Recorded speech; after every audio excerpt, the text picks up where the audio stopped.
ಹೆಲ್ದಿಯಾದಂಥ ಹಾಗಲಕಾಯಿ ಫ್ರೈ ಹೇಗೆ ಮಾಡೋದು ನೋಡೋಣ. ಸುಮ್ಮನೆ ಚಪಾತಿ ಜೊತೆ ಸೈಡಲ್ಲಿ ತಿನ್ನೋಕ್ಕೆ ತುಂಬ ಚೆನ್ನಾಗಿರುತ್ತೆ. ಈ ರೀತಿ ಮಾಡ್ಕೊತೀನಿ. ಈ ಹಾಗಲಕಾಯಿ ತೊಳೆದಿದ್ದೀನಿ ನೀಟಾಗಿ.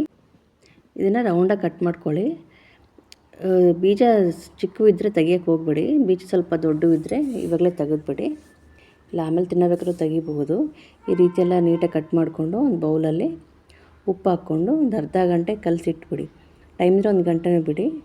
ಈ ರೀತಿ ಅರ್ಧ ಗಂಟೆ ಆದಮೇಲೆ ಇದನ್ನು ನೀರು ಹಾಕ್ಕೊಂಡು ಒಂದು 3 ಸತಿ ಚೆನ್ನಾಗಿ ತೊಳೆದ್ಬಿಡಿ. ಉಪ್ಪಿನಂಶ ಕೈಯೆಲ್ಲ ಹೋಗ್ಬಿಡಲಿ. ತೊಳೆದ್ಬಿಟ್ಟು ಚಪಾತಿ ಹಂಚಿನ ಮೇಲೆ ಈ ರೀತಿ ಸ್ವಲ್ಪನೇ ಆಯಿಲ್ ಹಾಕ್ಕೊಂಡು ಫ್ರೈ ಮಾಡ್ತಾ ಕ್ರಿಸ್ಪಿ ಆಗೋವರೆಗೂ ಸ್ವಲ್ಪ ಫ್ರೈ ಮಾಡಿ.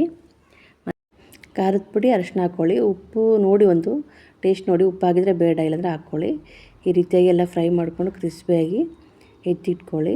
ಇವಾಗ ನಾನಲ್ಲಿ ಚಪಾತಿ ಜೊತೆ ಫ್ರೈ ಮಾಡಿದ ಹಾಗಲಕಾಯಿ, ಮಡಿಕೆ ಕಾಳು ಮತ್ತು ಪಾಲಕ್ ಜೊತೆ ನಾನು ಪಲ್ಯ ಮಾಡಿದ್ದೆ. ಈ ರೀತಿಯಾಗಿ ಹೆಲ್ದಿಯಾಗಿ ಫುಡ್ಡು ತಿನ್ನಿ. ವಾರಕ್ಕೆ ಒಂದು ಸತಿನಾದರೂ ಈ ಥರ ಹಾಗಲಕಾಯಿ ಮಾಡ್ಕೊಂಡು ತಿನ್ನಿ, ಚೆನ್ನಾಗಿರುತ್ತೆ.